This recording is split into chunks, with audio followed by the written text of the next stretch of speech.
Wait, whoa, Asuka's inside of that thing? I can't fight Unit-03. Yeah, I know you can't fight me. Just like you couldn't fight the urge to do that next to Asuka's bed. Whoa, wait a minute. That isn't even part of the canon. Yet anyways. Hey guys, welcome to Super Report Reviews. My name's Steve. Today we're going over the Robot Spirits Evangelion 3 production model from Bandai and Tamashii Nation. If you guys don't know where this is from the anime movie Neon Genesis Evangelion You Cannot Advance. This also appears in the Neon Genesis Evangelion TV show, but not this particular version, because it comes with a couple accessories that are pretty much just for strictly the movie. Anyways, not like the Evangelion that we did previously on here with Unit 1. That one, even though it's more movie inspired, it still comes with enough to where it's still pretty anime accurate, at least for what it came with. Well, this one is particularly just the film all the time. But yeah, I recently got this pre-owned, and this is actually a figure I've been wanting for freaking ever, because I love Unit 3. It's probably my favorite Eva in the TV show and the movie, primarily because it was like the only one to actually become an angel, and it was just really cool. I love the coloring. I like the overall design for Unit 3 as well. And the only other one that I own in my collection is the old Kyoto action figures, which is okay, but not nearly as cool as the Robot Spirits versions. Or even I didn't even get the Shigoken one, which is making me sad. I was going to pick it up after being so disappointed with the Shigoken figures, I just decided to skip out on that one. But since the Unit 1 figure was so awesome from the Robot Spirits line, I just hopped on this one when I seen it come up for on AmiAmi. I was like, yeah, you're coming home with me. So yeah, anyways, without further ado, for the packaging, you can see the figure's not currently inside of it because I've had this for a few weeks now, so he's already been out and played with, and he was sitting on a shelf until I brought him down here so we could do this. But you'd be able to see the figure on the inside with a bunch of his accessories. Get a nice face shot of the figure on the side there. EVA 3 production model, a bunch of stuff I can't understand. Robot Spirits on the side here. SP... no number? No number? Don't see a number. Side EVA on the top, more of the same. Get a nice little walking shot of Unit 3 on this side. Opposite side, absolutely nothing. Back of the packaging, you just get to see Unit 3 strangling the life out of Unit 1. And then whatever this is technically called, it's like the angel membrane. When the entry plug decides to shoot out, it gets stopped by this slime goose stuff on the back here. So that's what that's supposed to be. And a bunch of stuff I can't understand, and some legal mumbo jumbo. So let's just get into the actual figure here. So now that we got Unit 3 off the shelf anyways, first we're going to go over his accessories, starting with his umbilical cord, which is literally the exact same as Unit 1, which hooks into the little peg hole here on the back of Unit 3. Really easy to do. You just go pretty much straight in. There we go. This one actually stays in there pretty securely other than Unit 1. And then the wire here is literally, or cable I should say, it's literally a bendy wire. So you can kind of articulate that however you want.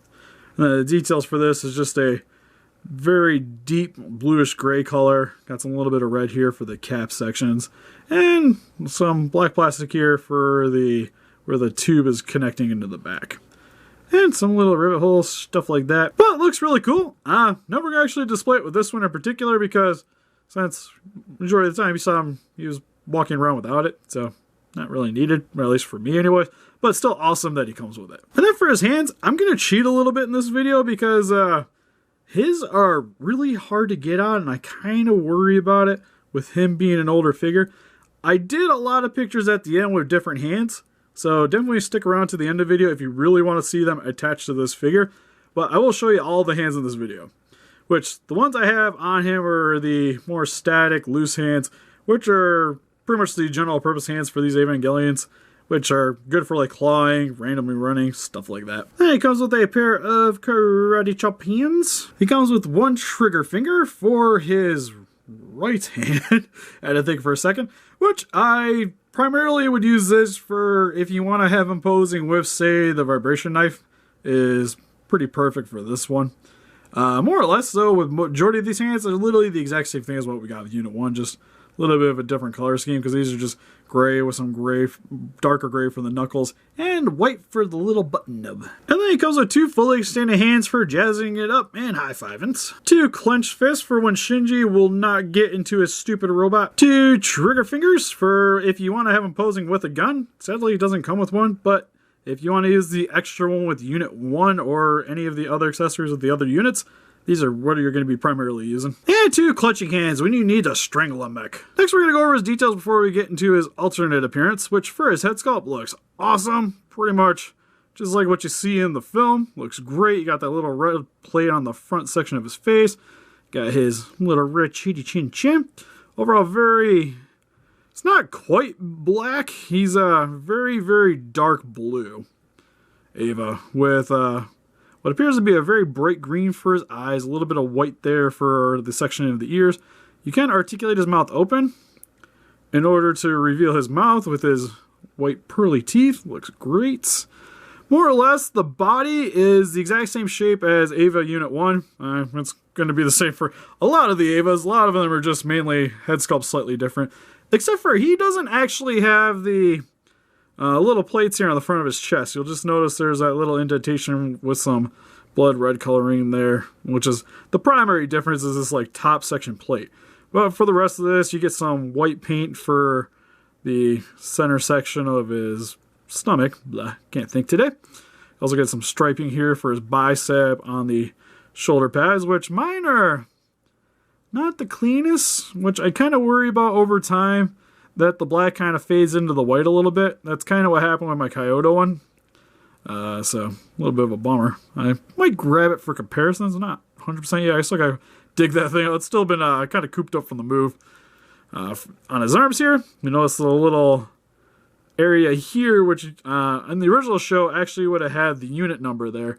Same with on the forearm there. He's just a blank canvas with a plate there on the undersection of his forearm. For his little lower region, has a gunmetal color here for the front section of the tip. His legs look really nice too, very slender. It's just a very slender mech to begin with. Then with his kneecaps here, which are done in a red color with white there right towards the cap. Feet look cool. Overall, kind of a bland coloring. Like in terms of like color scheme, he doesn't stand out nearly as well as Unit 1 did. But still, like in his own right, he's probably easily still like the most badass of all of them. Like he's still my personal favorite in terms of just overall design. And he just looks cool. Like you do not want to see this guy coming over the sunset, you know? Just about ready to strangle the life out of you. That'd be terrifying.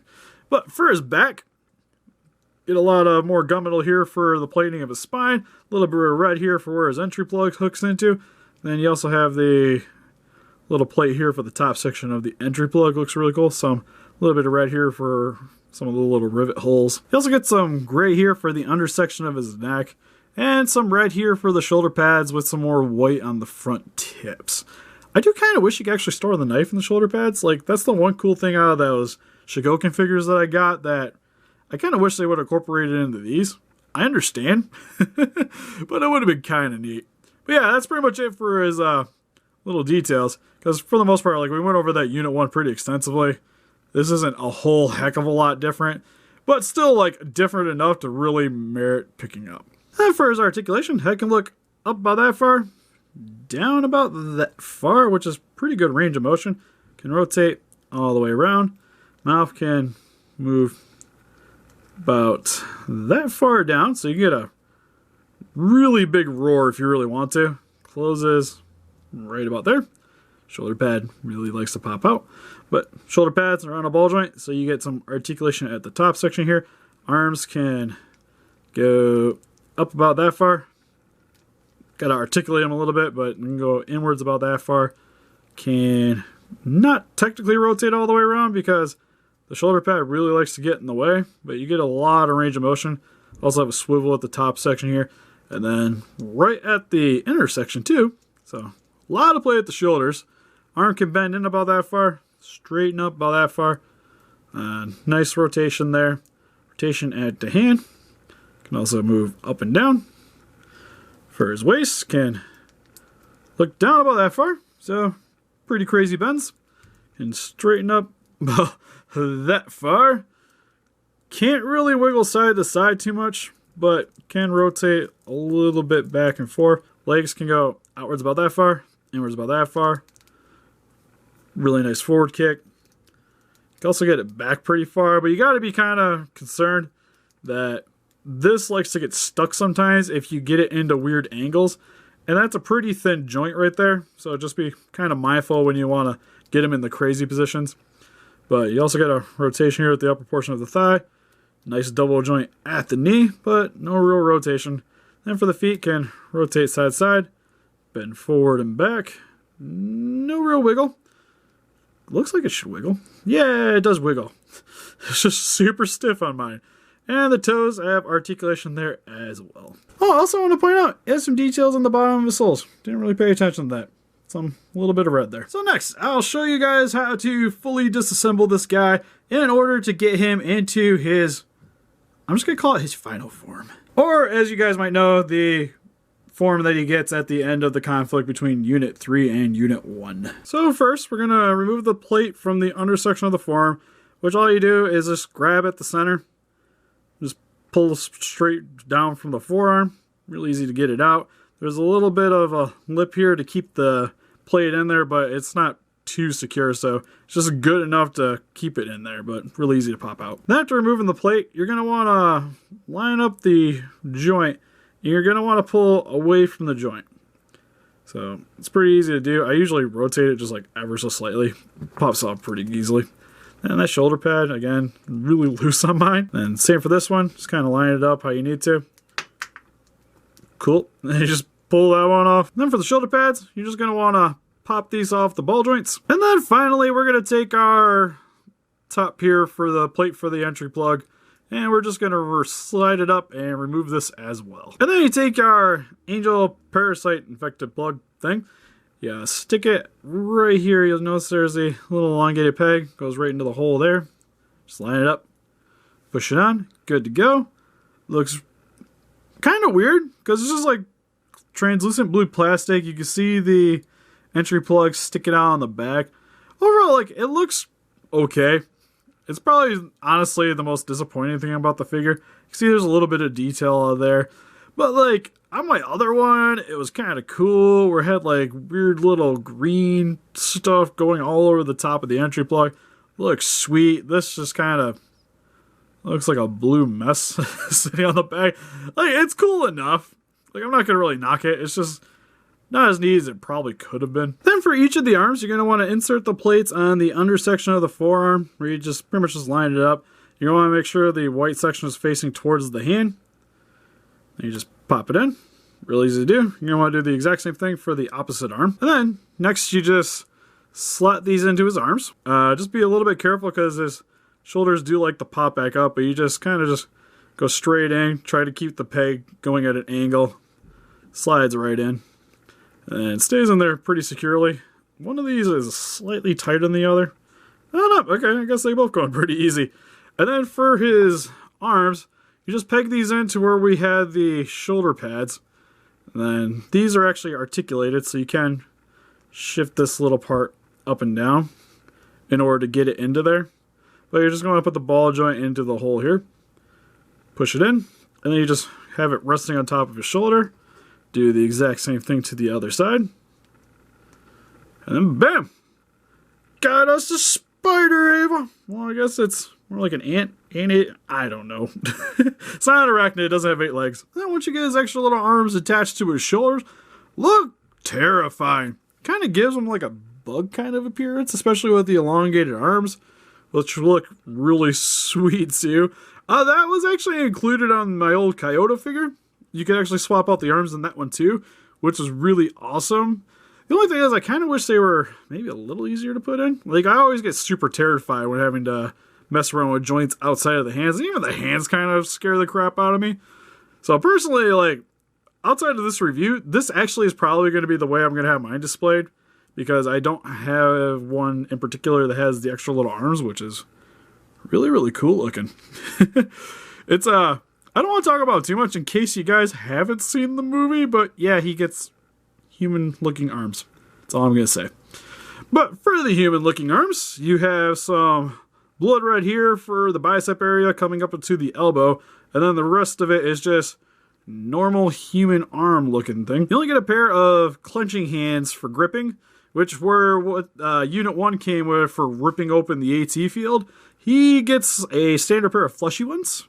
And that's it for this, so you can't really add any other accessories to the arms outside of just this. But that's all you really need. Like, they're here for one specific scene from the movie, so still really sweet. You got some weird little, like, black alien-looking things on his shoulders here. You get 3 of them there, and then looks like a few more of them on the elbow section here, which is really weird to see, but it does give it a little bit more diversity. And then it just kind of rests on top of his shoulder here for the elongated arms. Pretty much what you've seen on the standard one, just longer. That's all I can really say about that one. But yeah, it's still just super sweet. Like, this is probably the most iconic thing from that film for this guy. So it's really awesome to see it incorporated into the figure here. And then just to go over the articulation of this form briefly, the arms can pretty much rotate all the way around. Can shift up and down. Has a bend at the elbow, rotation at the elbow, has a bend here at the hand as well, rotation at the hand. Then you can also kind of shimmy it on the ball joint here, so you can pop it out and swing it forward if you really need it to give it that little bit of extra articulation. But this thing being set up here really hinders the shoulder for the other arm, just as a heads up. Then articulating this, you might pop the top part of the arm out, so just heads up there. But same as the other one. Rotation at the upper part of the shoulder. Bend at the elbow. Rotation at the elbow.